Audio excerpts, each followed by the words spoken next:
Hello. So I was thinking about healing, and as a healer, a lot of people will come and they'll ask to be healed.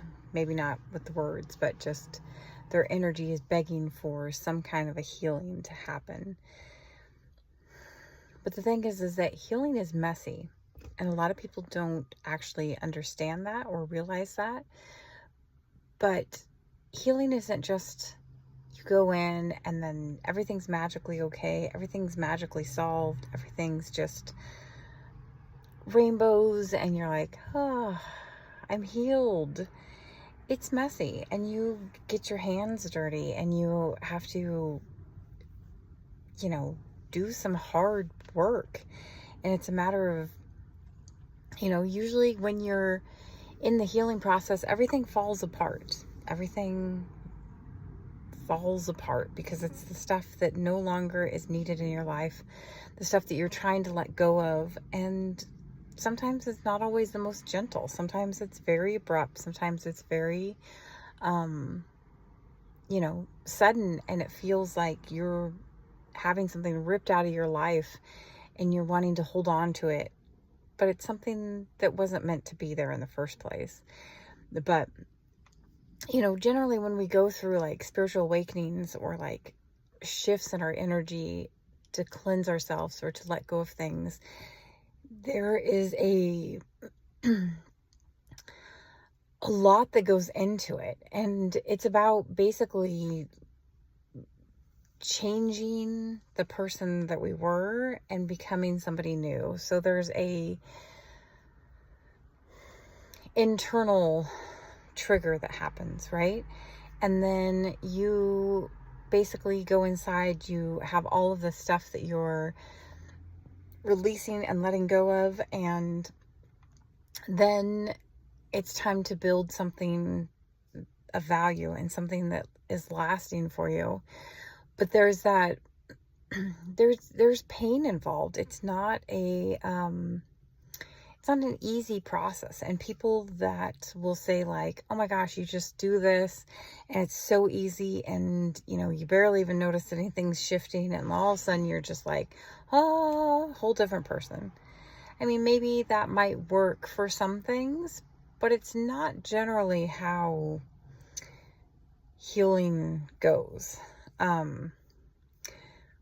But there's a lot of pain sometimes that comes from stuff because there's things that you have been pretending are okay for a long time. And when those things are shown to be not okay, there's a mourning period. You mourn the things that you're walking away from. You mourn the things that you're losing in a sense, but you're not really losing them because they weren't really ever meant for your life for the long term anyways.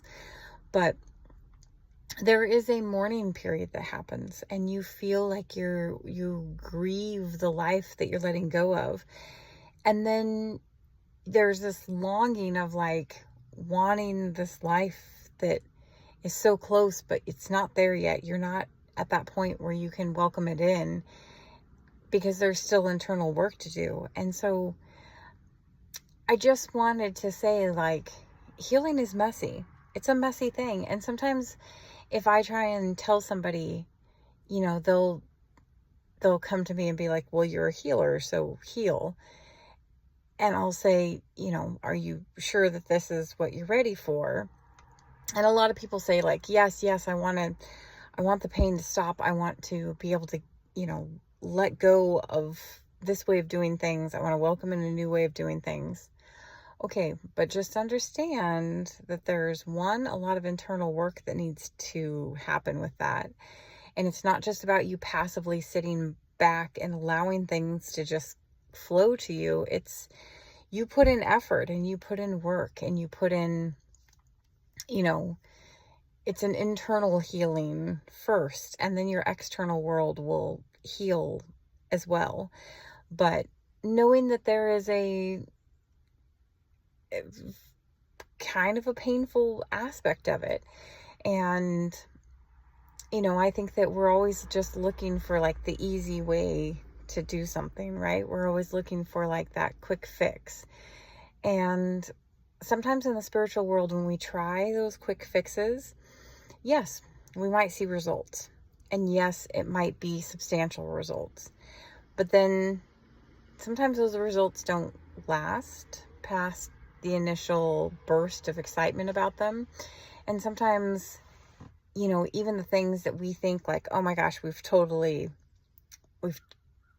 healed this. This is, we don't have to worry about it anymore.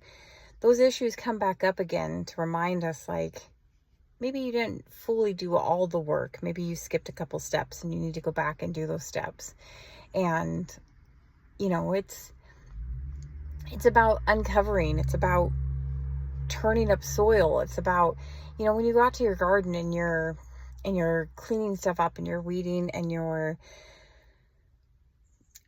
transitioning from the winter to the spring or from one season to another season, there's effort that's involved. And if you go out and just say like, oh my gosh, this is going to be easy. The garden's going to basically take care of itself. I don't really even have to do anything. There is time and there's maintenance involved. And there is, even if you keep a very minimal, workload in your garden and you do just the bare necessities, there still is things that have to be done for upkeep. And it's the same with our energy in our bodies. When we're when we're having spiritual awakenings or we're transitioning from one energetical thought pattern to another, there's maintenance that's involved, and there's time, and there's energy, and there's focus that's needed to be able to say like, okay, I consciously release this and I consciously accept in something that's better aligned with my higher good. And I just think that that's something that needs to be noted, because I think a lot of people want the easy way out of things at times. And I think that we're meant to be tested. We're meant to be put through the fire. We're meant to, not saying that like our purpose here is one of pain, or that, you can't have an ease in your life where things flow, but saying that there is maintenance that's involved, and there is internal work that's involved, and that can be very difficult for a lot of people depending on what you're trying to clear and what you're trying to work on. And it takes effort.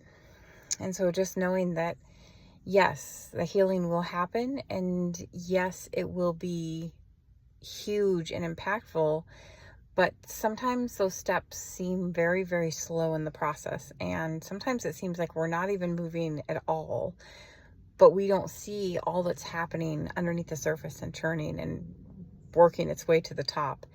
And just knowing that, like, when we try to skip past lessons and say like, oh yeah, I got it. Sometimes the universe just kind of reminds us gently, or not so gently, like, you still have a little bit of work to do. So, just being kind with yourself and with others along the process, and knowing that there's not a set timeline. You don't have to follow somebody else's timeline. And if you say like, oh, well, I'm supposed to be here in my life at this point in time, that's not really how it works, because it's not, we don't, the universe doesn't have the same timeline that we have mentally in our heads. And so sometimes, again, it might not look like we're making progress, but we are. And when we go back and we reflect on that and we say, whoa, I can't believe how much I've changed and how much I've grown. And like, you just look at the way that you respond to things, and you're like, oh, I actually have been growing, And then also knowing that it's not a passive thing. We don't just sit back and let things come to us. We do need to put in the internal effort to be able to release the patterns that we've held on to for a long time. And sometimes when those patterns are really ingrained in us and we've been doing the same things for so long. It's very painful to let go of those. And, sometimes that's the hard part, is because it feels as though your life kind of just falls apart. And then there's that panic of like, am I doing something wrong? Is this where I'm supposed to be? You start questioning everything. And then you realize like, oh, there's a bigger picture that I wasn't seeing in that moment. And then you gain clarity as to why all of these things were happening and what you're being, asked to purge in order to be able to receive. I think that that's the blessing that some of us don't see in that moment. But just remember to be kind to yourself. Remember that you're not on a set linear timeline, even though it's a hard thing to process because a lot of us are so ingrained with linear time, thinking, by the time I'm 25, I have to have this accomplished. By the time I'm, 35, I have to have this accomplished. By the time I'm 45, I have to have this accomplished. But that's not really how these lessons work in the world. And, just being patient with ourselves and being kind with ourselves and with others, and knowing that there's a lot going on behind the surface and underneath the surface that we might not realize. And then knowing too that, we're all doing a good job. And even though it feels like things aren't where you want them to be, you're all doing a good job. And that's what we can do, right? Just the best that we can do. So treat yourself and others with grace and patience and love and understanding, and holding that space for all of the things that are, unseen underneath the surface. And know that, your soul is growing, whether you see that or not, but it is growing. And just knowing too that the healing work requires effort, and we need to be willing to put forth that effort to make those changes. Okay? Just thought that might need to be said, because, sometimes it's hard to recognize those things because we're so focused on like, well, this isn't manifesting in my 3D world. This isn't happening as fast as I want it to happen. But understanding that it is happening at the pace that it's meant to, and it's happening at the pace that our souls are able to process. So we are just doing little bits at a time, and those little bits add up to huge bits. So keep going. All right. Bye.